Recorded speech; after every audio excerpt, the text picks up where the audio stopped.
Now we are going to be talking about Ford's premium SUV, Ford Endeavour, all the time out here. Right now, let's take a look around.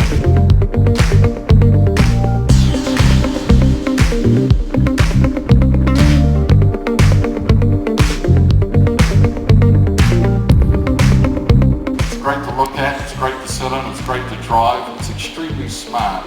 Off-road thrills, not at the cost of comfort, tough but not rough, said Nigel Harris, President and Managing Director of Ford India here today. I'm in Mumbai, ladies and gentlemen, India's second largest SUV market, to find out what the all-new Ford Endeavour is all about. True blue or just some paper glue? Let's do this. Well, it's a body-on-frame type construction SUV with coil spring suspension with Watt's linkage. Comes in two engine options, 2.2 litre and 3.2 litre. The 2.2 litre one churns out 160 horses, 380 Nm of torque. 3.2 litre one churns out 200 horses. Both the engine options are mated to a 6-speed transmission in this car. A car like this, which can go on picnics, vacations, off-roading and whatnot, needs to have a large boot space. So take a quick look behind me. It's a huge, humongous boot space with all the seats folded, which you can, by the way, by the press of a button. Now, with all the seats folded, then you get 2,000 litres of boot space. And the interesting part is that this tailgate also comes with a power button to shut it. Now, onto the inside, well, the seats feel really nice. It all looks premium out here. The cabin comes equipped with active noise cancellation system, the sort of system that you have in those expensive headphones. The car comes loaded with 30 storage spaces around, semi-automatic parallel park assist, which means you could be sitting here in the driver's seat. All you have to then modulate is your brake pedal and throttle, while the steering is going to modulate by itself. The most important technology in this car is what Ford calls as the terrain management system. What it alters with its terrain management system is the throttle response, the transmission, the four-wheel drive and the traction control system. 18-inch wheels that you have, 225mm of ground clearance, and the car can do 800mm of water wading. What a big, brawny, premium SUV from Ford then. Great to look at, great to sit inside and great to drive is what they say. We can't find that out today, but that we shall as time flies by. As of now, we know that the car has been launched in 6 color options at a very lucrative price, starting from 24.75 lakhs ex-showroom. But what about you? Type in below in the comment section. Don't forget to subscribe to Power Drift, and as usual, thank you guys for watching. Goodbye.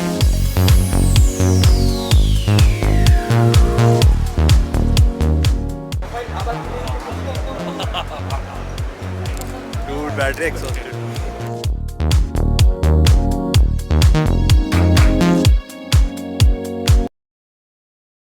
2003. It's 2016, ladies and gentlemen, and it's back.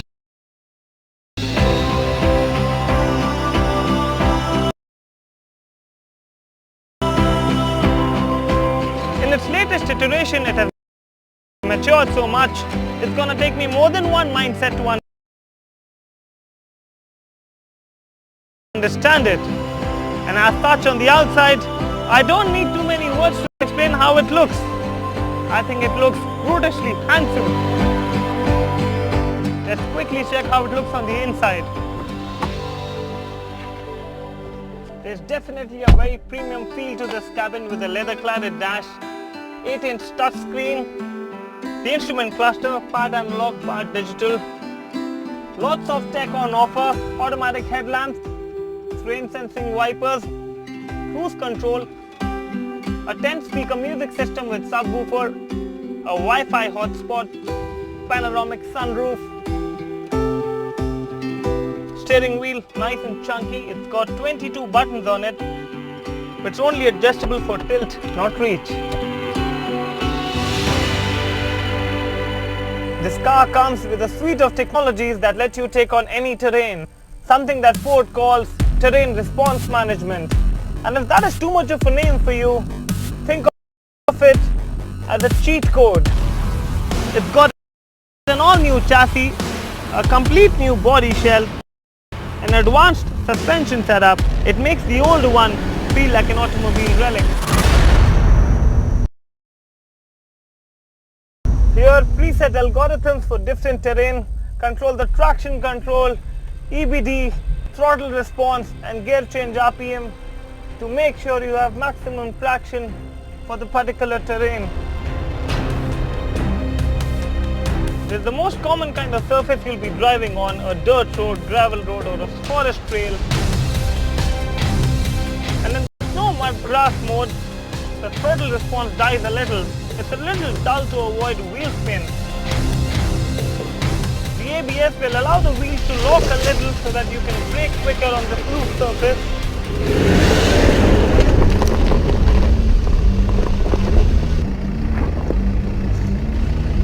For more extreme terrains, the car comes with a rock mode.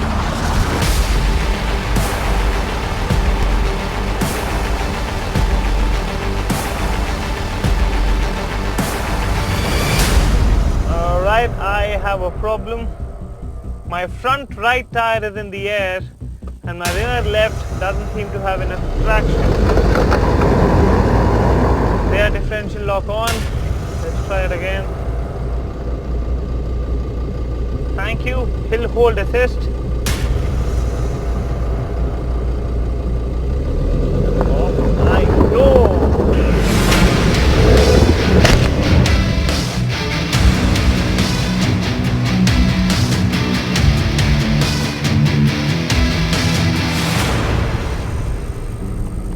This grinding mechanical sound that you hear is the hill descent control locking down individual tires so that the car can come down straight at a controlled speed. I really have to do nothing but just control the speed using the cruise control buttons.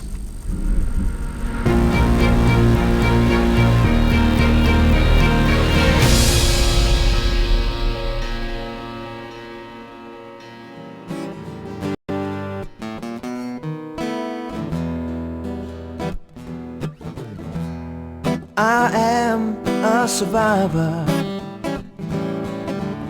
The Endeavour unlocks new possibilities for us city folks to explore the countryside.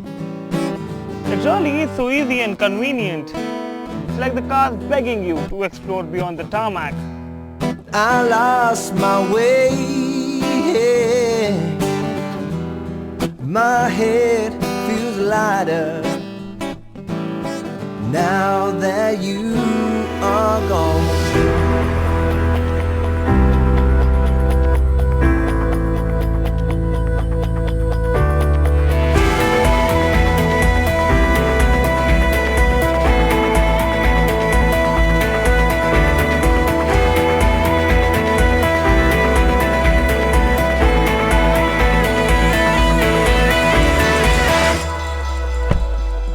The Endeavour has been a terrific tool for my weekend life, away from the city, to the serenity of a place like this. With the weekend behind us, it's time to get back to the rigmarole of the urban life and find out how the Endeavour takes on to the urban concrete jungle.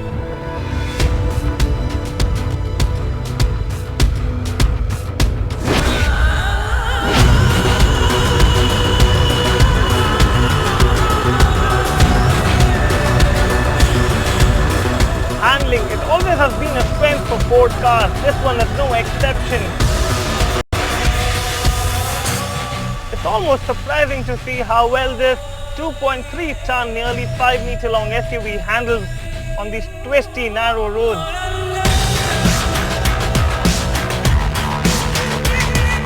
The steering is nice and light. It weighs up quickly as you pick up pace, and the car now comes with all 4 disc brakes, so there's plenty of braking bite and feedback from the pedal.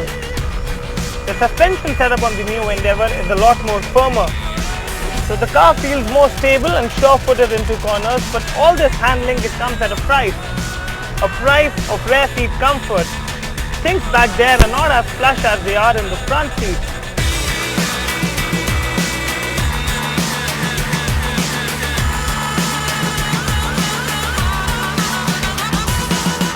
This is by far one of the most silent diesel engine cabins I've ever been in, and that's because Ford has added another trick shot to the Endeavour, something they call active noise cancellation.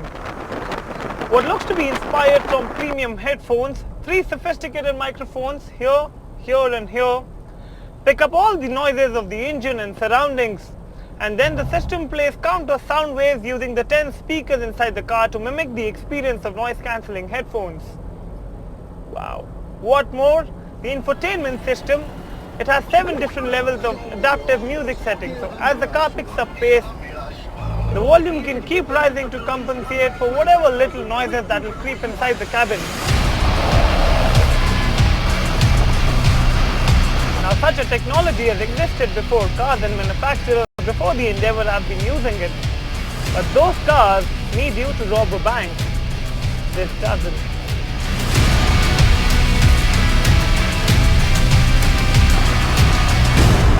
If this was any other car, by now I would have run out of things to tell you, but this is where the Endeavour excels. For the next thing that I'm going to tell you, actually, you know what? I'm going to let the car tell you that. I'm going to sit back and enjoy a sandwich.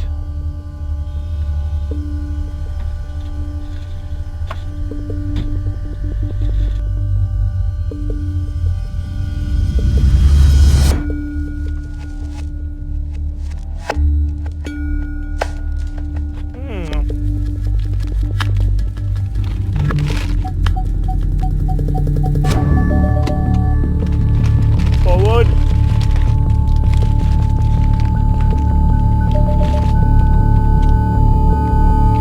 Backward. Thank you, car. While the Endeavour is a lot of car for the money, it misses out on some key features like keyless entry or a start-stop button. I wish I could customize them in like I can with this. And in an age where new cars are losing weight faster than your girlfriend, the new Endeavour is about 350 kilos heavier than the old one. That's an equivalent of 5 adults. At 7 to a litre, it's a big fuel guzzler, and that's not something you can change. Or can you? I know of a car that has all the goodness of the Endeavour 3.2 and yet is not a guzzler. It's this, the Endeavour 2.2. Like the 3.2, this one gets all the gadgetry. You get an active noise cancellation, an optional terrain management system, and even a manual transmission. The 4-cylinder engine in here feels more refined and returns 9 to a litre. Yes, you do miss out on the panoramic sunroof, the park assist, and the driver side knee airbag.